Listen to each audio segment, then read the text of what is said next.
It's the film marketing part of the show where we delve into a famous film from the past or an upcoming film that's just about to be launched, and we talk about not only the film itself, but more importantly, we focus in on how that film was marketed or is being marketed. And it's what are the lessons that we can draw from how that film was marketed and how we can use those lessons in our own marketing for our own businesses. And this week, we're going to talk about True Romance, which is obviously a film from a number of years ago, 1995, I think it was launched. And it's a Quentin Tarantino authored film, not directed by Quentin Tarantino, but written. And as you would expect with Quentin Tarantino, the dialogue in this film is incredible. Again, Pascal, I watched this film with my wife a couple of weeks back now, and there can't be a line in the film that doesn't advance the plot or doesn't add to the characterization of the people within there.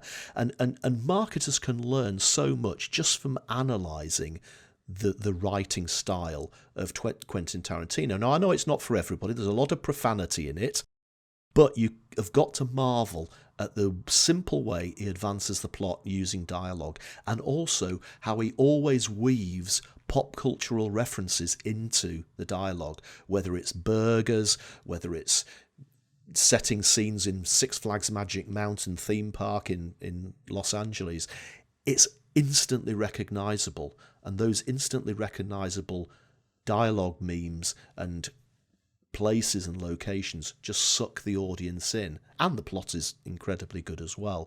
So even before we get to talking about the actual marketing of the film back in 25 years ago, it's still remarkable how much you can learn just by analysing the way Tarantino wrote this. Do you know, you're making me a very, very happy co-host by choosing True Romance. Honestly, what a choice. Because, of course, we take turns in terms of which film we're going to be talking about. Interesting that you mentioned 1995 as your memory for the film, because that's when the movie peaked as a video rental. So that's kind of interesting. That it was 1993 it came out, yeah. But, of course, I may remind you, I think it's fascinating because in 93, the movie was released and was deemed to be a failure at the box office. Now, what does that mean? It meant that essentially just broke even. So I think the budget at the time was about $13 million, which of course is nothing compared to what people spend nowadays, and didn't quite find its audience. I think, in fairness, the distributors were nervous about the film, didn't know what to make of it. And in 94, were then released in the US as a VHS rental, because that was where the days, and became one of the top 10 rentals of 94, then came across Europe. Now, at the time, Roger, I was working in a video rental store to pay my rent and my food, when I was studying at university. And I have to tell you, that video was out all the time. What was interesting, back in the days of video rental, I used to work, I think, every other evening and then all weekends. So I would promise myself that if I'd been a good boy and studied or did the essay, then I could watch a film. Usually things were getting quieter in the evening. And that True Romance, I must have worn the cassette by watching it so many times in the store. And of course, it came out in a year, and I apologize for getting the year wrong, but 1993, there was a load of other films out that year, wasn't there? I mean, two things that didn't help the film. To begin with, it was really what I called an auteur film, Scott. So you mentioned the script by Tarantino, which actually started as a short story by his pal Roger Avery. But then Tony Scott brought that visual expression, the choice of colors, the choice of framing. Some of the scenes are visually very memorable, as well as the dialogue being memorable. But it was released as well in September after the summer blockbusters. So it's not great, because normally you have that bit, you've got the summer blockbusters and then you've got the Christmas holidays blockbuster. But that year, in 93, let me remind you, and I'm almost kind of picturing myself in that video store again, Roger. On the shelf was Jurassic Park, Mrs. Doubtfire, The Fugitive, Schindler's List was out, The Firm, Indecent Proposal, one of my guilty pleasures, Demolition Man, Philadelphia, and actually I loved it at the time, Tombstone. Remember Tombstone? So You had all that going on in 93. Then you released a movie during a potentially bad month. No surprise there. But like I said, top 10 video rental in 94 and 95.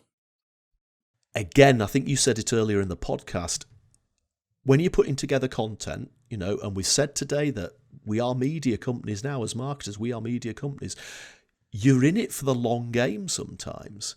And True Romance is a perfect example of the need for tenacity. It became a cult classic. And, you might be a little bit disheartened if in the early days of your podcast or the early days of your vlog, you're not getting the views that you deserve. But the bottom line is, if the content is good, it will eventually gain traction. For me, Roger, you're right. The lesson is, of course, it would have been delightful for the producers and the everybody behind the movie to do well at the box office, the kind of premium channel distribution. But it didn't happen. But what they did superbly well against all the big titles is the secondary channel of choice, if you could argue. So you're right, maybe somebody's put together an amazing video and they want it to do well on YouTube. Of course you would.